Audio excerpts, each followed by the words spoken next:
Praise lord. దేవుని పరిశుద్ధమైన నామమునకు మహిమ కలుగును గాక.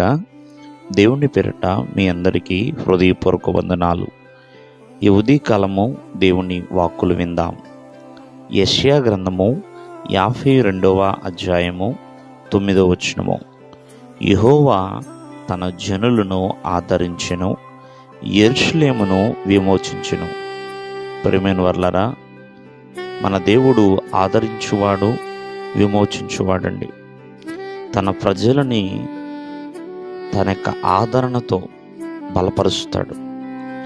ఈ లోకంలో ఆదరణ లేనివారు ఎందరో ఉన్నారు. మనిషి ఆదరించే దినములు ఒక్కొక్కసారి కరువైపోతూ ఉంటాయి. అయ్యో, నన్ను ఎవరు ఆదరిస్తారు, నన్ను ఎవరు విడిపిస్తారు అంటూ దుఃఖముతో నింపబడిన దినములు ఎన్నో వస్తూ ఉంటాయి. కానీ దేవుని యొక్క వాక్యం సెలవిస్తుంది, ఆ దేవాది దేవుడు మనలను ఆదరించువాడండి. ఒక తల్లి వలె, ఒక తండ్రి వలె, ఒక తోబుట్టు వలె ఆయన మనల్ని ఆదరించి బలపరుస్తాడు. అంతేకాదు, ఎక్కడ చిక్కబడి ఉన్నామో, ఏ బంధకాలలో బందీగా ఉన్నామో వాటి నుండి ఆయన విడిపించువాడు. కాబట్టి అందుకునే ఆయన పేరు ఆదరణకర్త అంటారు, విమోచనకర్త అంటారు. ఎందుకంటే ఆదరించువాడు కాబట్టి ప్రతి ఒక్కరిని కూడా ఆయన ఆదరిస్తూనే ఉంటాడండి.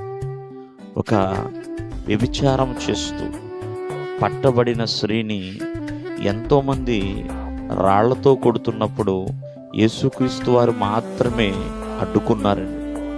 అడ్డుకుని ఆ యొక్క రాళ్ల బారి నుండి, ఆ యొక్క కఠిన హృదయం కలిగిన మనుషుల నుండి ఆ స్త్రీని ఆయన తప్పించి ఆమెను ఆదరించి బలపరిచాడు.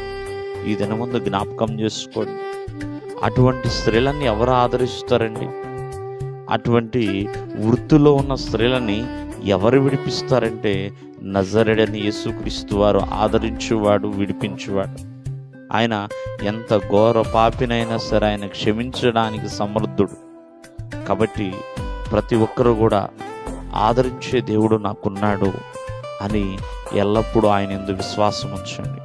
దేవుడు మిమ్మను ఆశీర్వదించును గాక. ఆమేన్.